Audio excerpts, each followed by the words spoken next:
Hi students, I hope you are fine and healthy at your home.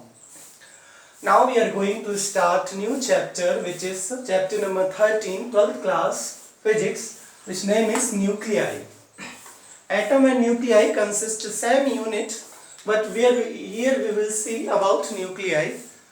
So this is our atom and nuclei consist of very large amount and large number in exam. In a nuclei, we will see in our first video, we will see some definitions, basic definitions about nucleus. First, we will see about atomic number. Generally, we know that the number of proton present inside the nucleus is called atomic number. Number of proton. How many proton is present inside a nucleus? That will be our atomic number. Generally, atomic number is represented by capital Z. Capital Z, where is capital Z is atomic number. Our second topic is second point is mass number. The total mass of proton and neutron. We know that in a nucleus, proton will present and neutron, and electron will revolve around these things. So the mass of proton and neutron is inside the nucleus is known as atomic number. So mass number is represented by capital A. That means capital A equal to Z plus N, means atomic number plus neutron, mass of proton and neutron. You know it, but I am just giving you a little glimpse about the nucleus. Third point is nucleon. This is new. The total number of proton and neutron present inside the nucleus is called nucleon. Total number of proton and neutron.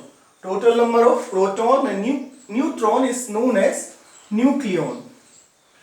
Then we will see about isotons. What is isotons? Nuclei with the same number of neutrons but different number of proton.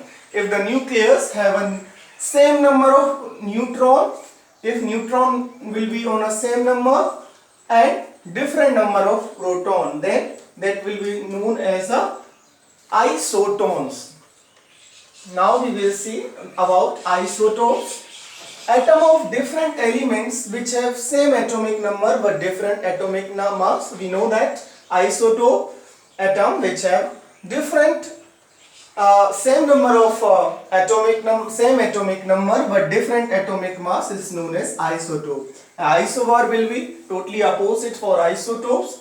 Atom which have same atomic number but different atomic mass, it is known as a isobar.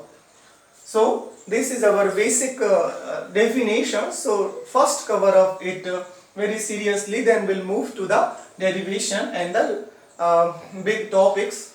So that was our little glimpse about nucleus. So now we will see an important formula related to the nuclei. How can we find radius of nucleus? Radius of nucleus is given by the formula capital R equal to R0 a की power 1 by 3. So where R is the radius of nuclei, which is generally denoted in Fermi. A is the mass number and R0 is the constant. It is reciprocal constant. Okay. So now we will see a question, numerical question. How can we find radius of nucleus? Then you will clear your doubts. Okay. So we have a question that calculate the radius of germanium where R0 equal to 1 upon 1.2 Fermi. So here 70, what is the 70? 70 is a mass number. So we know the formula. What is the formula? Formula for radius of nucleus equal to R equal to R0 a power 1 by 3. So here we will put the value of reciprocal, which is given by 1.2, and A is the mass number, which is 70 power 1 by 3. Then we will solve, then we will get R equal to 4.94 Fermi. So in this type you can solve some numerical questions regarding to the radius of nucleus. So try to complete the basic portion. Thank you.